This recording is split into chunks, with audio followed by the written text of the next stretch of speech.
સુધારો જે છે તેને લઈને શું ખાસ આયોજન અને એક્શન પ્લાન? આજે આપણે ક્રાઇમ કોન્ફરન્સ યોજવામાં આવી છે. અમે અમદાવાદ શહેરના તમામ પીઆઈ અને એના ઉચ્ચ અધિકારીઓની સાથે આપણે ક્રાઇમની જે શું સિચ્યુએશન છે એની ચર્ચા કરવામાં આવી. એમાં છેલ્લા 3 વર્ષના સરખામણીમાં આપણે જોઈએ કે કેટલા ક્રાઇમ વધ્યા છે કે કેટલા ઘટ્યા છે. તો એકંદરે ક્રાઇમ આપણે જોઈએ જે ફર્સ્ટ પાર્ટના જે મુખ્ય ક્રાઇમ આપણે જોતા રહીએ તો એમાં 2023 અગસ્ત માસ સુધી 8,642 હતા. 24 ઘટીને 6,643 થયા અને હવે ઘટીને 6,554 થયા છે. એકંદરે ઓવરઓલ ક્રાઇમની સિચ્યુએશન જોઈએ તો એ કાબુ હેઠળ ગણી શકાય.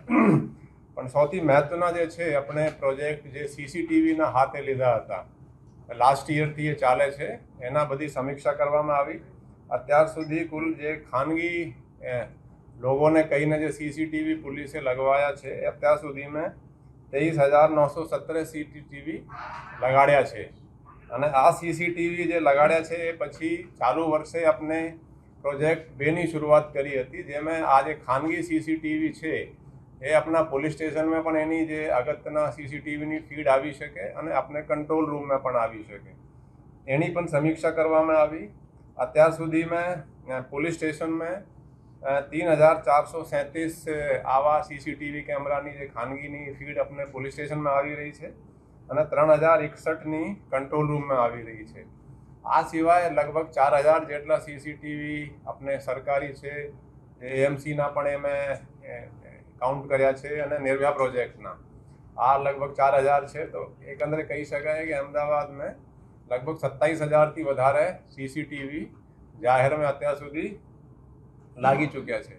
આ સીસીટીવીથી જે સૌથી મોટો ફાયદો થયો છે એ ક્રાઇમ ડિટેક્શનમાં થયો છે. ક્રાઇમ અમુક બને છે, અમુક આપે કંટ્રોલ નહીં કરી શકો બનીને, પણ એનો ડિટેક્શન ખાસ કરીને મિલકત સંબંધી જે ગુનાઓ છે એમાં ખાસા કાબુ હેઠળ છે. અમે જોતા હતા આંકડા તો ધાડ જે છે એ લાસ્ટ યર અગસ્ત સુધી 10 હતી, આ વર્ષે 4 છે પણ 100% ડિટેક્શન છે. લૂંટ લાસ્ટ યર 76 હતી અગસ્ત સુધી, આ વર્ષે 55 છે પણ આ વર્ષે ડિટેક્શન 98% છે. લૂંટના 55 પૈકી 54 ડિટેક્ટ છે. એવી રીતે ઘરફોડ ચોરીમાં 231 પૈકી 131 ડિટેક્ટ છે, એટલે 56.7% ડિટેક્શન છે, જે લાસ્ટ યર 50% હતા. એમાં પણ સુધારો છે. ચોરીઓનો ડિટેક્શન જે છે એમાં પણ ખાસા સુધારા છે. 2,372 ચોરીઓ ચાલુ વર્ષે 8 મહિનામાં થઈ છે, જે લાસ્ટ યર 2,514 હતી, એટલે ચોરીઓ ઘટી છે. પણ ડિટેક્શન જોઈએ તો ચાલુ વર્ષે 39.9% છે, જે લાસ્ટ યર 33% હતા.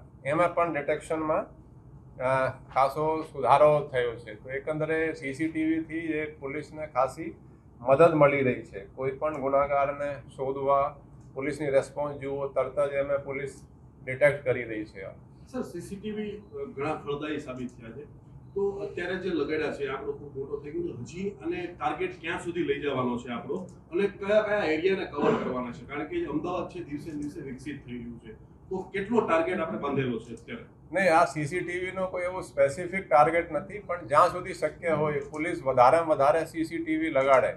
અત્યારે જે પણ ક્રાઇમ સેન્સેશનલ પણ થયા છે સીસીટીવીથી જ આપણે મદદ મળી છે એને શોધવામાં. એનો નંબર, વાહનનો નંબર મળી જાય, માણસ કઈ બાજુ ગયા છે પોલીસને એવું ખ્યાલ આવી જાય અને એમાં ડિટેક્ટ થાય છે. એવો અમે અપેક્ષા છે કે પોલીસ ઓર એમાં આપણે કહી રહ્યા છીએ કે વધારેમાં વધારે સીસીટીવીઓ લાગે. એનાથી પોલીસ એમાં ખાસા ફાયદા થાય છે. અમુક એરિયા પણ આ વખતે એડ થયા છે.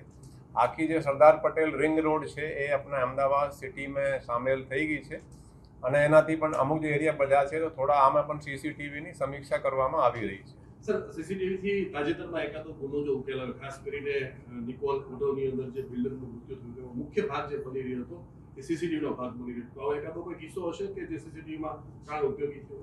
આ જે છે દાખલા તરીકે એક જો ઓઢવના જે કેસ છે, જે હિંમત રૂદાણીના જે મર્ડર બિલ્ડરના થયા હતા એના જ પાર્ટનરે કરાયા છે, એમાં તમે જુઓ છો કે સૌથી પહેલાં પોલીસે આવીને ઓઢવ પોલીસ સ્ટેશનમાં જે સીસીટીવી છે, જે ખાનગી સીસીટીવી ફીડ આવે છે એનાથી ચેક કર્યા. એનાથી આ મોટરસાઇકલનો નંબર મળ્યો એ મોટરસાઇકલ કઈ બાજુ ગઈ છે એના નંબર મળ્યો. પછી આનાથી સીસીટીવીથી લીડ થઈને એવું જાણ્યું કે આ બનાસકાંઠા બાજુ ગયા છે. તરત જ ત્યાં આપણા ડીસીપી ઝોન 5 જીતેન્દ્ર અગ્રવાલે બહુ એક્ટિવલી રાતમાં જ ત્યાં એસપીને સંપર્ક કર્યો અને ત્રણેય આરોપીઓને ત્યાં સિરોહી ડિસ્ટ્રિક્ટથી, કેમ કે આ આપણા ગુજરાતની ડિસ્ટ્રિક્ટને ક્રોસ કરી લીધા હતા એટલે ત્યાંથી પકડ્યા હતા. અને પછી એ મનસુખ જે છે મનસુખ લાખાણીને પછી અહીંયાથી પકડી લીધા. એટલે 4 આરોપીઓ તરત જ જો ડિટેક્ટ થયા છે. એમાં 3 આરોપીઓ તો સીસીટીવી એટલે ક્લુ જે છે સીસીટીવીથી જ મળ્યા છે. એ પણ જે ફીડ પોલીસ સ્ટેશનમાં આવી હતી. એટલે આપણે બહુ એમાં સક્સેસ થઈ રહ્યા છીએ. સર, આવનાર દિવાળીનો તહેવાર આવે છે, તો આનો લઈ અમદાવાદ શહેર પોલીસનો એક્શન પ્લાન શું છે? ખાસ કરીને સી ટીમ શું કામગીરી કરશે? ને આજે નવરાત્રિ જે આવી રહી છે એની આપણે બધા તૈયારીઓ થઈ રહી છે. એમાં ખાસ કરીને પોલીસની પેટ્રોલિંગ ત્યાં વ્યવસ્થિત થાય. સી ટીમને પણ આપણે ત્યાં સ્ટેશન થાય, એ ત્યાં પેટ્રોલિંગ કરે અને કોઈ એવું બનાવ ના બને એ માટે આપણે તમામ તકેદારીના પગલાં લઈ રહ્યા છીએ. સીસીટીવીની આપણે ખાસ કરીને આપણે સૂચના આપી છે કે કંટ્રોલથી મોનિટરિંગ થશે. સીસીટીવી જે ફીડ થાય છે એમાં પણ મોનિટરિંગ થાય અને વ્યવસ્થિત કોઈ ગુનો ન બને એ માટે પોલીસ તમામ કાર્યવાહીઓ કરી રહી છે. સર, નવરાત્રીમાં માત્ર પોલીસની જવાબદારી નથી બની રહેતી, પરિવારની અને વાલીઓની પણ જવાબદારી બની રહેતી હોય છે. તો વાલીઓને શું સંદેશો આપવા માંગશો પોતાના બાળકો, યુવક કે યુવતી માટે? નહીં, આ સંદેશો એટલે આમ તો ગુજરાતમાં કે ઇન્ડિયામાં જોઈએ તો તાજેતરમાં અમદાવાદને સેફેસ્ટ સિટી તરીકે જાહેર કરવામાં આવેલ છે. અને એવું કોઈ એટમોસ્ફિયર પણ તમે જુઓ તો વ્યવસ્થિત છે. કોઈ એવા બાબતે તો હું નહીં કહી શકાય કે વાલીઓને પણ થોડું જરા માણસો જે કોઈ રમવા માટે જાય એ ખુશી થઈને જાય અને એન્જોય કરે અને કાયદા મુજબ કામ કરે. Thank you.